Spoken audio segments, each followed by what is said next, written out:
दोस्तों बात करें मोबाइल फोन की रैंकिंग है ना, हर क्वार्टर बदलती रहती है। लेकिन इस बार जो हम मोबाइल फोन्स की रैंकिंग बताने वाले कि कौन सा ब्रांड टॉप पर है, कौन सा ब्रांड लास्ट पर है, इसमें से एक छोटा ट्विस्ट है। और वो ट्विस्ट है कि इस बार सभी रैंकिंग के अंदर से हमने सब ब्रांड्स को अलग कर दिया है। यानी कि इस बार हम Oppo OnePlus को अलग गिनेंगे, यहाँ तक कि Xiaomi और Poco को अलग गिनेंगे, यहाँ तक कि Vivo और iQOO को अलग गिनेंगे, और फिर देखेंगे बिना सब ब्रांड के कौन सी कंपनी कितने पानी के अंदर है। और हाँ, वीडियो को पूरा एंड तक देखना, क्योंकि टॉप 10 ब्रांड्स के बारे में बात होगी और टॉप 10 के बाहर जो कंपनीज है ना, उनके बारे में मैं आपसे बात करूंगा और ये बताऊं कि मार्केट यहाँ पे किस तरफ मूव ऑन कर रहा है। तो चलिए सबसे पहले पता लगाते हैं नंबर 10 पे कौन सी कंपनी है, और वो है इन्फिनिक्स। इन्फिनिक्स का पिछले क्वार्टर में मार्केट शेयर है 3.5% और इन्फिनिक्स को डेफिनेटली ग्रोथ मिली है। आप बिलीव नहीं करोगे, इन्फिनिक्स इंडिया के टॉप ग्रोइंग ब्रांड्स में से एक है। जहां दूसरे कंपनीज की सेल्स में डिक्लाइन आया, जहां इन्फिनिक्स यहाँ पे कोप अप कर रहा है। बेसिकली डिफरेंस यहाँ पर है कि अंडर 20,000 में स्ट्रॉन्ग पोर्टफोलियो है, अच्छे डिवाइसेस है, हार्डवेयर पे फोकस किया, लोग उसके डिवाइसेस को ले रहे हैं। इवन फ्लिपकार्ट पर भी ऑनलाइन उसके डिवाइसेस यहाँ पर बिक रहे हैं और यहीं से इन्फिनिक्स को बहुत ज्यादा कॉन्फिडेंस आता है कि वो अपने दूसरे प्रोडक्ट्स भी निकाल लेंगे। हाल ही में इन्फिनिक्स ये भी प्लान कर रही है कि जो लैपटॉप्स होते हैं उनकी मैन्युफैक्चरिंग इंडिया में कैसे करी जाए। डेफिनेटली इन्फिनिक्स यहाँ पे बहुत तेजी से ग्रो कर रहा है, लेकिन अभी भी मैं कहूंगा कि अभी भी ग्रोथ में बहुत ज्यादा पोटेंशियल और उन्हें अभी भी थोड़ा काम करना बाकी है, खास तौर पे सॉफ्टवेयर वगैरह में कुछ फंडामेंटल चीजें क्रैक कर लेना, इन्फिनिक्स यहाँ पे काफी तेज ऊपर उठ सकता है। लेकिन इसके बाद यहाँ पे मैं बात करना चाहूंगा टेक्नो की। टेक्नो का मार्केट शेयर है 3.8%। और एक बात है इस ब्रांड के बारे में कि यहाँ पे ये जो फोन्स बना रहा है ना, यहाँ पे प्रीमियम सेगमेंट के अंदर कूद रहा है और यहाँ पे अपने हर दूसरे लॉन्च में महंगे वर्जन को यहाँ पे लॉन्च किया जा रहा है। एक बात बताऊं टेक्नो के बारे में क्या है कि यहाँ पे इसके जो फोन्स होते टियर 2 टियर 3 सिटीज में पॉपुलर है, लेकिन अब इसने कोशिश करी कि टियर 1 सिटीज में और हमें प्रीमियम के अंदर कूदना है। यहाँ तक कि ये भी कहना है इनका कि ये लोग अगले साल तक टॉप 5 प्रीमियम ब्रांड के अंदर आ जाएंगे और अपना जो मार्केट शेयर है ना, वो 3.8% से 7% कर देंगे। अब देखने वाली बात है टेक्नो चीज अचीव कर पाता है कि नहीं कर पाता। हार्डवेयर में तो कुछ नया ला रहे हैं, यूनिक कंसेप्ट ला रहे हैं, अलग अलग चीजें ट्राई कर रहे हैं, जो कि काफी अच्छी चीजें। लेकिन अभी भी जो कमी है टेक्नो के साथ वो है सॉफ्टवेयर की। सॉफ्टवेयर के अंदर कुछ चेंजेस लाए, हो सकता है इनको अडॉप्शन काफी अच्छा देखने को मिले। देखते हैं टेक्नो की कहानी क्या रहती है। लेकिन अब इसके साथ ही यहाँ पे बात करना चाहूंगा नंबर 8 पोजीशन किसकी, और वो है पोको की। पोको का मार्केट शेयर इंडिया में है 5%। लेकिन बात करें तो पोको की कहानी इतनी आसान नहीं थी। मदरबोर्ड के इश्यूज बहुत ज्यादा देखने को मिले थे पोको के फोन्स में, लेकिन वो पिछले साल की उनकी बातें थी। और बात करें पिछले साल पोको के अंदर ड्रॉप आया था, लेकिन इस साल उन्होंने रिकवरी करी है। एम सीरीज, सी सीरीज और एक्स सीरीज वाकई में इनकी काफी चली है, जिस कारण से इन्हें बूस्ट मिला है सेल्स के अंदर, जो इस साल यहाँ पे दिखा है। हालांकि अभी भी ये बोलूंगा कि बजट सेगमेंट और अंडर 20,000 में पोको के फोन अभी भी थोड़े बहुत प्रेफर किए जा रहे हैं और ऑनलाइन ये बेच पा रहे हैं। लेकिन प्रॉब्लम पता है पोको के साथ क्या है, अपर सेगमेंट की एफ सीरीज अभी भी नहीं चल रही। इन्होंने F3 GT के साथ कोशिश करी, F4 के साथ कोशिश करी, F5 को भी कोशिश करी, लेकिन उतना मोमेंटम ये लोग अभी भी नहीं पकड़ पाए। देख रहे हैं जो पोको है ये आगे चल के क्या करती है। हालांकि देख के काफी एक्साइटिंग लगा कि अगर मैं पोको को Xiaomi से अलग करके देखूं तो पोको है ना इंडिया के टॉप 10 ब्रांड्स के अंदर आ रही है। डेफिनेटली चीजें यहाँ पे धीरे धीरे सुधर रही है, लेकिन ये मैं Xiaomi के साथ नहीं कह सकता, लेकिन Xiaomi के ऊपर भी आएंगे। लेकिन यहाँ पे मैं अब आपसे बात करूंगा नंबर 7 पोजीशन के बारे में, जो कि है एप्पल। एप्पल का इंडिया में मार्केट शेयर है 5.5%। और एक बात बता सकता हूँ, एप्पल का पिछले साल सबसे ज्यादा बिकने वाला फोन था iPhone 13। इस साल जो फोन सबसे ज्यादा बिकेगा वो होगा iPhone 14, जबकि iPhone 15 तो अगले महीने आने वाला है। लेकिन iPhone 14 का इंतजार भी सब लोग कर रहे हैं, क्योंकि फ्लिपकार्ट की सेल के अंदर सब लोगों को 50,000 में आईफोन खरीदना है। और एक खास बात यहाँ पर एप्पल के साथ ये है कि 50,000 रुपीज के ऊपर के सेगमेंट में मेजॉरिटी लोगों की प्रेफरेंस एप्पल का आईफोन है। एंड्रॉइड के ऊपर तो लोग देखना पसंद भी नहीं कर रहा हूँ, एंड्रॉइड से स्विच करके आईफोन के ऊपर जा रहे हैं, जो कि आप यहाँ पे ग्रोथ देख सकते हैं। और ये देख सकते हैं कि इंडिया में 5.5% मार्केट शेयर है। इवन इंडिया में जब ऑफलाइन स्टोर्स ओपन करें ना, उसका भी इम्पैक्ट इसकी सेल्स के ऊपर देखने को मिला है और अब ज्यादा से ज्यादा लोग एप्पल से यहाँ पे जुड़ना चाहते हैं।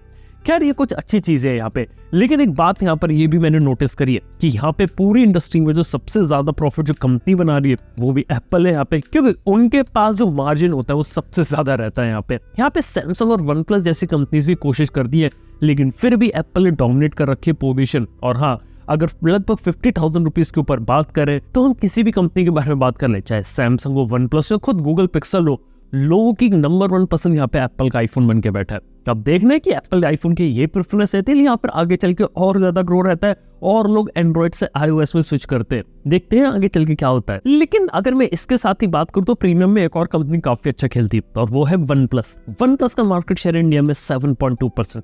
लेकिन इसका क्रेडिट में इसकी 11 सीरीज को नहीं देना चाहूंगा कि वन प्लस 11 60,000 का वो बहुत अच्छा बिक रहा है। एग्जैक्टली में इसका जो क्रेडिट है वो नॉट सीरीज को जाता है। वन प्लस ने अपने ब्रांड को ऐसा स्टैब्लिश कर रखा है कि वो नॉट अपने फोन्स को बेच पा रहा है। तो सीरियसली इस बार मैं देख रहा हूँ कि नॉट CE3 की डिमांड काफी ज्यादा है। ऐसे ही नॉट CE2 लाइट पिछले साल का काफी सक्सेसफुल फोन था और पूरी नॉट लाइनअप के दम पे लोग बहुत ज्यादा वॉल्यूम यहाँ पे निकालते हैं। और ये भी बता सकता हूँ वन प्लस इंडिया के फास्टेस्ट ग्रोइंग ब्रांड में से। लेकिन नंबर 5 पोजीशन एक ऐसी कंपनी की जो कई सालों तक नंबर 1 हुआ करती थी, लेकिन अब 1 से लेके 5th पोजीशन पे आ चुकी है और वो है Xiaomi। Xiaomi का इंडिया में मार्केट शेयर है 11%। देखा जाए तो काफी सीरियसली ड्रॉप हुए। एक जमाने में 20% के ऊपर खेला करते थे, लेकिन इसका रीजन ये भी है कि काफी सारे लोगों को Xiaomi के फोन्स के अंदर प्रॉब्लम आई है और अब के समय में ऐसा हो गया कि यहाँ पे जो लोग हैं वो Xiaomi के ऑल्टरनेटिव्स ढूंढ रहे हैं और दूसरी कंपनीज को ट्राई करने में लगे हुए हैं। यहाँ पे iQOO जैसी कंपनी वो भी यहाँ पे लगी हुई है और भी दूसरी कंपनीज है जो Xiaomi का मार्केट शेयर यहाँ पे खा रही है और Xiaomi को सीरियसली रिवैम्प की यहाँ पे जरूरत है। इसके साथ ही Xiaomi ने कमबैक करने के लिए अपनी Redmi 12 5G फोन्स को निकाला। लेकिन एक जो चीज मैंने महसूस करी ना इस बार Xiaomi के साथ वो ये कि इस बार उनके प्रोडक्ट्स के अंदर वो हाइप देखने को नहीं मिल रही। एक जमाने पे Redmi Note 10 सीरीज की बातें हुआ करती थी, उसकी हाइप थी मार्केट में, लेकिन इस साल देखा जाए तो हाइप वाला जो फैक्टर होता है Xiaomi वो यहाँ पे खो चुकी है। उन्हें यहाँ पे कुछ ऐसे प्रोडक्ट्स बनाने पड़ेंगे, कुछ ऐसी क्लियर चीजें करनी पड़ेंगी जो मार्केट में आके कुछ ना कुछ गेम चेंजर साबित कर दे, नहीं तो यार वो पोजीशन यहाँ पे लूज करते रहेंगे। देखते हैं Xiaomi यहाँ पे पोजीशन गेन कर पाता है कि नहीं कर पाता। लेकिन देखा जाए तो सबसे मैसिव ड्रॉप हमें यहाँ देखने को मिला वो Xiaomi के अंदर ही देखने को मिला है। इसके बाद बात करूँ तो यहाँ पे 4th पोजीशन है Oppo की, जिसका इंडिविजुअल मार्केट शेयर 11% आता है। और बात करूँ अगर मैं Oppo की तो Oppo काफी अच्छा कर रही है। बेसिकली Oppo के बारे में बात ही की जाती है कि वो ऑफलाइन में बिकता है, लेकिन फ्लिपकार्ट के अंदर भी इसके सेल्स यहाँ पर होती है। और Oppo देखा जाए तो अपने ऑफलाइन की रिटेल प्रेजेंस के कारण और जो ब्रांड प्रमोटर्स इन्होंने लगा रखे अपने स्टोर्स के अंदर, उनके कारण यहाँ पे कहीं ना कहीं बूस्ट मिलता है। और वन प्लस को हटाकर भी जो Oppo है उसको यहाँ पे ग्रोथ मिल रही है। तो ये है Oppo की कहानी। और नंबर 3 पे मैं बात कर सकता हूँ Realme की। हालांकि Realme की पोजीशन 3rd हो गई है, लेकिन ये बोलना चाहूँ कि Realme की हालत थोड़ी सी यहाँ पे इंप्रूव हुई है। Realme का इंडिया में मार्केट शेयर है 12.6% और ये आया है 2 सीरीज के फोन के कारण, Narzo सीरीज और C सीरीज।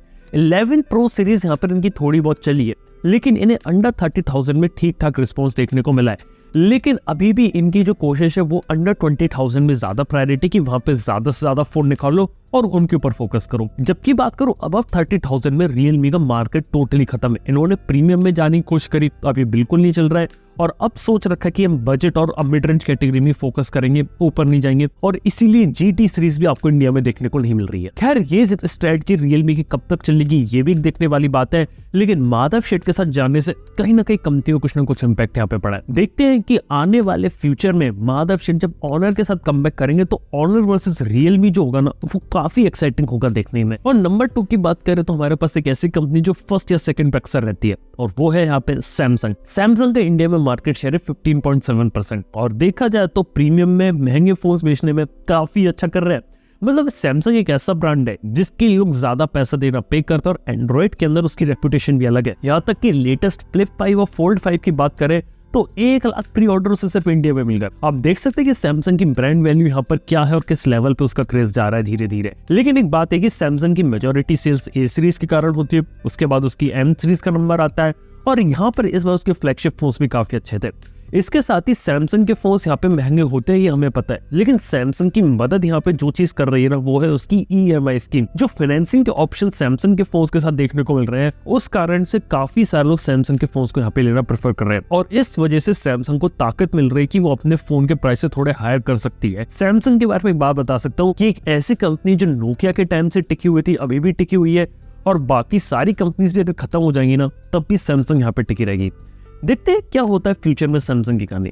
और अगर आप लोग अभी तक गैस नहीं कर पाए नंबर 1 पोजीशन किसकी है तो यहाँ पे सरप्राइजिंगली नंबर 1 पोजीशन Vivo की है। देखो Vivo का मार्केट शेयर है 16%, लेकिन एक बात बता देना चाहूंगा यहाँ पे मैंने iQOO को इंक्लूड नहीं किया है, iQOO को सेपरेट रखा है, सिर्फ Vivo पे बात हो रही है और Vivo 16% मार्केट शेयर लेके बैठी है और उसका मेन रीजन है उसकी वी सीरीज। प्राइस पॉइंट अच्छा था और ऑफलाइन के हिसाब से भी काफी सही फोन थे और अंडर 40,000 में काफी सारे लोगों ने वी सीरीज के फोन को लेना पसंद किया। वाई सीरीज और वी सीरीज बहुत बिकती है। इसी के साथ ही इनकी ऑफलाइन प्रेजेंस बहुत जबरदस्त है। ऑफलाइन में इनके ब्रांड प्रमोटर रिटेलर के साथ रिलेशनशिप बहुत अच्छा है। इवन जो डीलर्स होते हैं उन्हें सबसे ज्यादा कमीशन वीवो के फोन में मिलता है, इसलिए वीवो को जो ऑफलाइन में जो पुश मिलता है ना वो किसी और ब्रांड को इतना ज्यादा नहीं मिलता। इसी के साथ ही ये लोग डिजाइनिंग पे खेलते हैं, कैमरास पे खेलते हैं और भी चीजों पे खेलते हैं और अपनी एक यूनिक पोजीशन बना रखी है यहाँ पे इन्होंने। लेकिन फिर भी प्रीमियम मार्केट के अंदर इनकी एक्स सीरीज उतना ज्यादा कमाल नहीं दिखा पा रही है। देखते हैं आने वाले समय में क्या होती है वीवो की कहानी यहाँ पे। लेकिन अभी के समय में सरप्राइजिंगली नंबर 1 ब्रांड इंडिया का।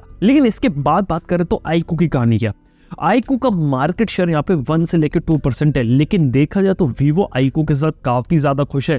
उसे पता है कि वो टॉप 10 के अंदर नहीं आ सकता आईक्यू, लेकिन यहाँ पे दूसरी कंपनीज का मार्केट शेयर वो खा रहा है। यहाँ तक कि Xiaomi, OnePlus जैसी कंपनीज का मार्केट शेयर खा रहा है, क्योंकि आज के समय में सबसे अच्छी स्पेसिफिकेशन सबसे सही रेट में आईक्यू डिलीवर करता है। तो वो चीज आईक्यू के साथ एक प्लस पॉइंट बनी है। इसके साथ ही अगर आप लोग सोच रहे हो कि यहाँ पे मोटोरोला का मार्केट शेयर कितना है, यार वो 1 से लेकर 2% के बीच है। और मोटोरोला एक ऐसी कंपनी जो इतने साल से टिकी हुई है लेकिन अभी भी टॉप 10 के अंदर एंट्री नहीं बना पाई। देखो सिंपल सा रीजन है कि उनकी जो ब्रांड प्रेजेंस है वो थोड़ी सी लिमिटेड है। उन्हें ऑफलाइन में थोड़े और एक्सपेंशन की यहाँ पे जरूरत है और एडवर्टाइजिंग थोड़ी और करनी पड़ेगी। हाल ही में जो फोल्डेबल फोन निकाला मोटोरोला ने उस कारण से यहाँ पे विजिबिलिटी और आई है, लेकिन मोटोरोला को अभी थोड़ा सा और कम करना पड़ेगा टॉप 10 के अंदर आने के लिए। लेकिन वहीं बात करें इंडियन कंपनी लावा का क्या हाल है।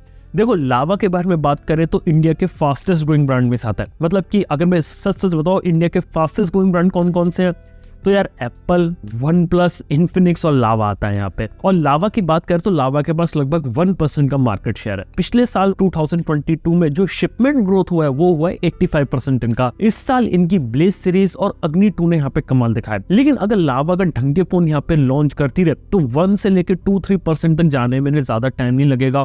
और इन्फिनिक्स जैसी कंपनी की जो पोजीशन है टॉप 10 में वो यहाँ पे बहुत तेज से यहाँ पे खा सकते हैं। बस प्रोडक्ट कुछ यहाँ पे एक्साइटिंग यहाँ पे लॉन्च करने पड़ेंगे। और ओवरऑल बात करें तो ये थी टॉप 10 की यहाँ पे लिस्ट। लेकिन इसके साथ ही बात करूं मार्केट में यहाँ पे क्या चल रहा है। सबसे पहली चीज फोन का एवरेज सेलिंग प्राइस इंक्रीज हो चुका है 20,000 के ऊपर, इवन 25,000 रुपीज के ऊपर पहुंच चुका है। और जो कंपनीज वो ज्यादा महंगे फोन को भी निकाल रही है और लोग भी थोड़े महंगे फोन को प्रेफर कर रहे हैं। इसका मेजर रीजन है अफोर्डेबल फाइनेंसिंग स्कीम। एक कंपनी ने फाइनेंसिंग स्कीम निकालना चालू किया तो बाकी सारी कंपनीज भी आ गई और EMI के ऊपर थोड़ा ज्यादा फोकस कर रही है। लेकिन अब देखने वाली बात है कि ये स्ट्रेटेजी कब तक चलती है, कब तक फोन्स के प्राइसेस इंक्रीज होते हैं और कब तक EMI स्कीम का यहाँ पे सहारा लेती है। क्योंकि एक ना एक टाइम पे जाके कहीं ना कहीं हॉल्ट लगेगा, कहीं ना कहीं डेड एंड आएगा और उसके बाद इंडस्ट्री की हालत टोटली यहाँ पे बदल सकती है। तो यार ये एक चीज रहेगी जिसके पीछे अभी सारी कंपनीज दौड़ रही हैं, तो वो एक बहुत बड़ा चेंज होगा आने वाले फ्यूचर के अंदर। मेजॉरिटी लोग ऑन एन एवरेज अपना फोन 2 साल उससे ज्यादा यहाँ पे यूज कर रहे हैं, वो एक फैक्टर है। और 5G देखा जाए तो उसके डिवाइसेस का यहाँ पे बोलबाला है। इंडिया में जो 3 कंपनी है जिसके 5G फोन काफी ज्यादा पसंद किए जा रहे हैं वो है सैमसंग, OnePlus और Vivo। 5G के अंदर ये लोग अच्छा काम यहाँ पे कर रहे हैं। इसी के साथ ही ऑफलाइन वर्सेस ऑनलाइन की कहानी भी काफी इंटरेस्टिंग थी। ऑनलाइन में ड्रॉप आ गया 15% का, वही ऑफलाइन में काफी अच्छा होल्ड बना रखा है। लेकिन हाँ ऑनलाइन के अंदर मेजॉरिटी जो रेवेन्यू आता है वो आता है Amazon और फ्लिपकार्ट से। और हाँ अभी जब सेल पीरियड आएगा ना बिग बिलियन डे और Amazon का ग्रेट इंडियन फेस्टिवल सेल, वहां पे ऑनलाइन वाले पूरी तरीके से यहाँ पे आगे निकलने की कोशिश करेंगे। लेकिन फिलहाल के समय में ये थी कहानी पूरे स्मार्टफोन मार्केट की। इंडिया की स्मार्टफोन रैंकिंग के बारे में हमने बात करी और देखा कौन सा ब्रांड नंबर 1 है, कौन सा ब्रांड नंबर 10 पर है। बाकी आप लोग का फोन ब्रांड कौन सा और उसकी पोजीशन क्या है ये बात नीचे कमेंट बताओ। थैंक यू आपको वीडियो देखने के लिए। मैं आपसे मिलता हूं नेक्स्ट वन में। Good bye.